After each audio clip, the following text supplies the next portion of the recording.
제 채널에 찾아와 주셔서 감사합니다. 저는 예령이고요. 이번 영상은 4월 블랙 저널 셋업입니다.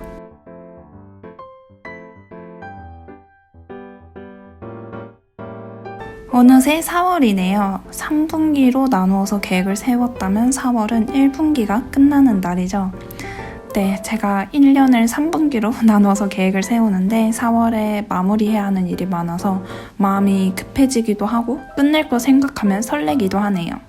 보시다시피 4월부터는 새 저널과 함께합니다.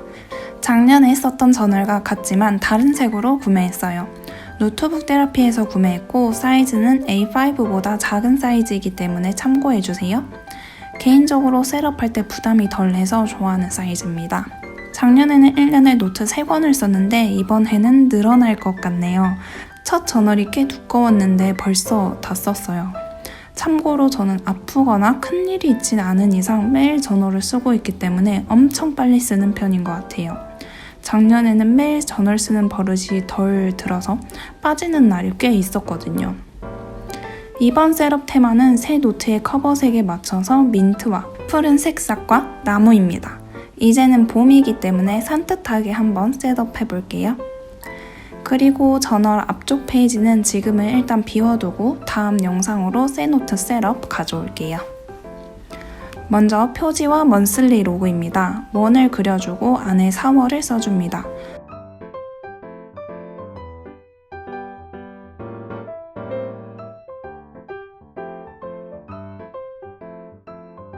원은 두 곳을 지워주고 잎을 그려서 꾸며줄게요. 요새는 간단한 그림도 없이 셋업을 많이 해서 그런지 오랜만에 그림을 그려서 꾸몄더니 저널이 아기자기해서 필 때마다 기분이 좋아요. 마지막으로 톰버우 듀얼브러쉬 233으로 색을 칠해주면 간단하게 4월 타이틀 완성입니다.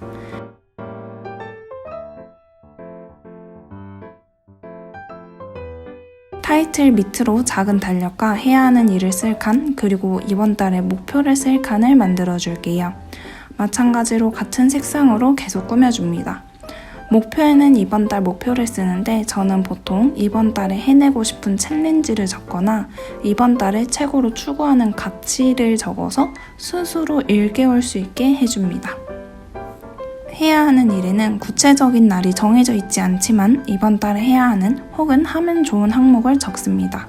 계절이 바뀔 쯤에는 옷장 정리하기도 적어놓고 곧 친구의 생일이 다가온다면 생일 선물 준비하기를 기록합니다. 매일 아침 블랙 저널을 쓸 때 이 칸을 확인하는 습관을 만들면 해야 하는 일을 잊지 않고 챙길 수 있어요. 오른쪽 페이지에는 먼슬리 로그의 달력 페이지입니다.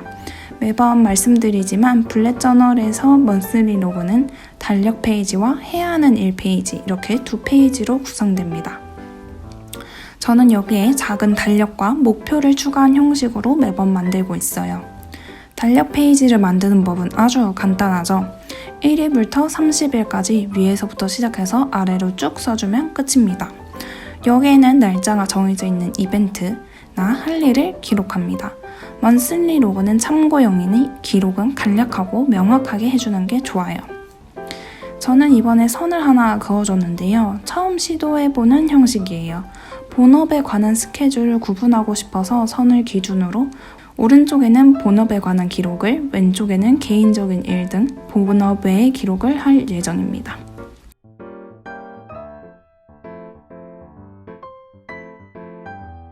다음은 가계부입니다. 저번에 처음으로 시도해본 형식이 마음에 들어서 이번 달에도 약간만 수정을 해서 거의 똑같이 유지해서 만들었어요. 먼저 타이틀을 적어줍니다. 블랙 저널에 있어서 타이틀은 굉장히 중요해요. 타이틀, 주제에 관해서는 전에 영상에서도 이야기한 적이 있으니 참고해주세요.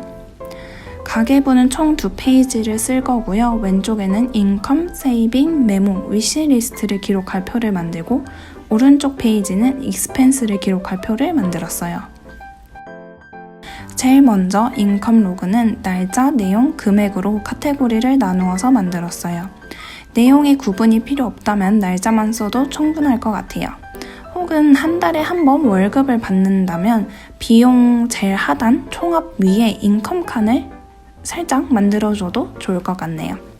세이빙 로그도 마찬가지로 날짜, 내용, 금액으로 나누어서 만들었습니다. 그리고 영상을 찍을 때 놓친 부분이 있어요. 바로 인컴, 세이빙, 익스펜스 각 표의 제일 하단에 총합을 기록할 칸을 만들어 뒀어야 했는데 빼먹었네요. 저번 가계부와 동일한 형식이니 참고해주세요. 밑에는 메모를 할 수 있는 공간과 사고 싶은 물건이 생기면 기록할 칸도 만들었어요.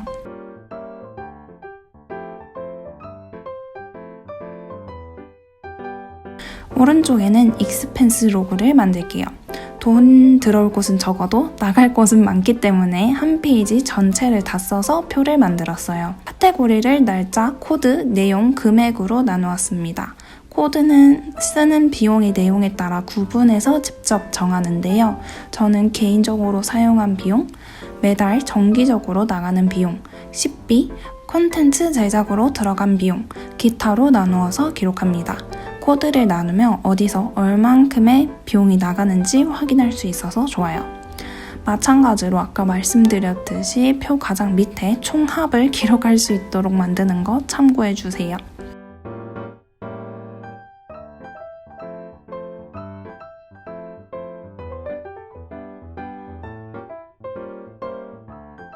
다음은 헤비 트래커입니다. 노트를 가로로 둬서 만들어줄게요. 헤비 트래커는 습관을 들이고 싶은 항목을 적어서 매일 했는지 안 했는지 체크하는데요. 이렇게 체크를 하면 기록으로 남는다는 사실 때문에 더 잘하게 될 가능성도 높고 남겨둔 기록으로 후에 성찰하면서 문제점 파악을 더 쉽게 할 수도 있어요. 4월의 날짜를 가로로 쭉 써주고 왼편에는 체크하고 싶은 항목을 써줍니다. 저는 습관으로 들이려는 것 말고도 빈도를 확인하고 싶은 항목도 같이 넣어서 체크하는 편이에요. 아래에는 따로 칸을 하나 더 만들어서 기분, 날씨, 수면 시간을 체크합니다. 표 하나에 기록하기 때문에 각각 다른 색상의 펜으로 기록해줘요. 이 칸은 기록하다 보면 헷갈릴 때가 많아서 기준마다 선을 그어서 표시해주면 기록하기 편해요. 다음은 유튜브 앤 블로그 캘린더입니다. 제가 유튜브와 블로그를 운영하면서 일정을 계획할 때 쓰는 페이지입니다. 먼슬리 로그 달력에 같이 기록하면 너무 복잡해지고 효율이 떨어지는 느낌이라 따로 만들고 있어요. 활용하는 법은 이번 달에 어떤 콘텐츠를 만들지 메모란에 쭉 채널별로 구분해서 적어놓고 어느 날에 구상에 들어가고 촬영하고 언제까지 완성해서 업로드할지 적당한 날짜에 기록해요.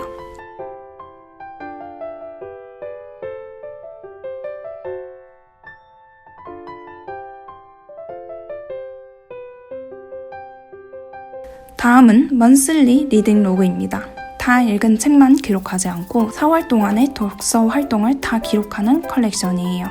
다 읽은 책뿐만 아니라 읽고 있는 책과 읽다 마는 책도 확인할 수 있다는 점이 좋더라고요. 한 달에 얼마나 독서를 하고 있는지 기록도 되고요.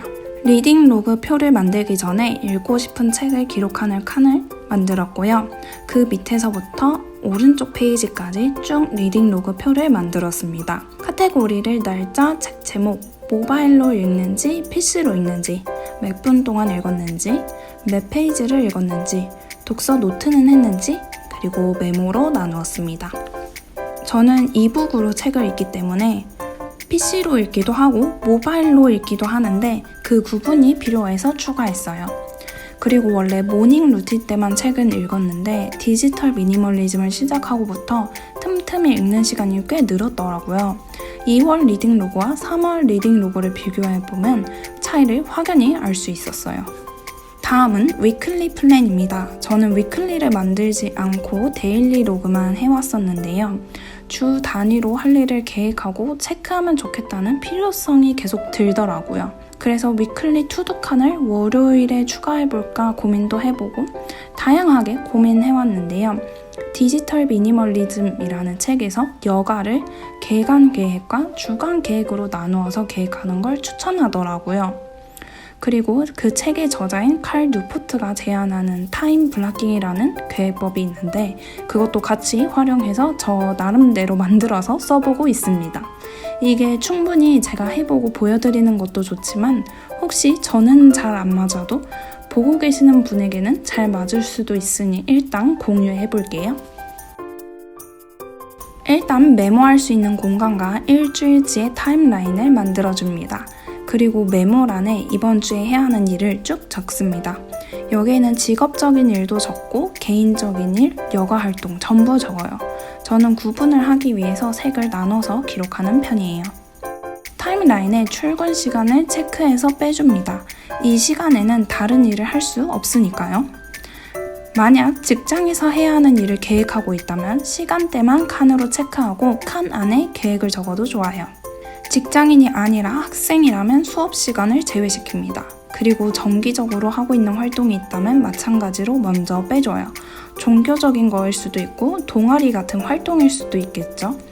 그리고 만약 출근하는 날이라도 점심시간이 자유롭다면 자투리 시간으로 활용할 수도 있기 때문에 제외시키지 않아요. 그리고 이번 주에 약속이나 일정이 잡혀 있다면 기록해줍니다. 남아있는 공간, 시간을 확인해서 이번 주에 해야 하는 일을 배분시킵니다. 이렇게 계획을 하게 되면 언제 시간이 나에게 비어있는지 확실히 확인할 수 있고 미리 그때 이 일을 해야지 라고 마음을 먹었기 때문에 시간 활용을 훨씬 잘할 수 있게 됩니다. 우체국이나 은행에 갈 일이 있다면 점심시간을 활용해서 간다든지 저녁 시간이 비었다면 가까운 곳으로 등산을 계획할 수도 있겠죠. 대부분 이런 일은 미리 계획하지 않으면 미루거나 잊어버리기 쉬운 일이라서 혹시 잘 미루거나 잊는 일이 있다면 꼭 이 방법을 시도해 보시길 추천드려요. 그리고 매주 초반에 계획을 확인하는 시간을 가지고 필요한 점은 수정해서 다음 주를 계획합니다.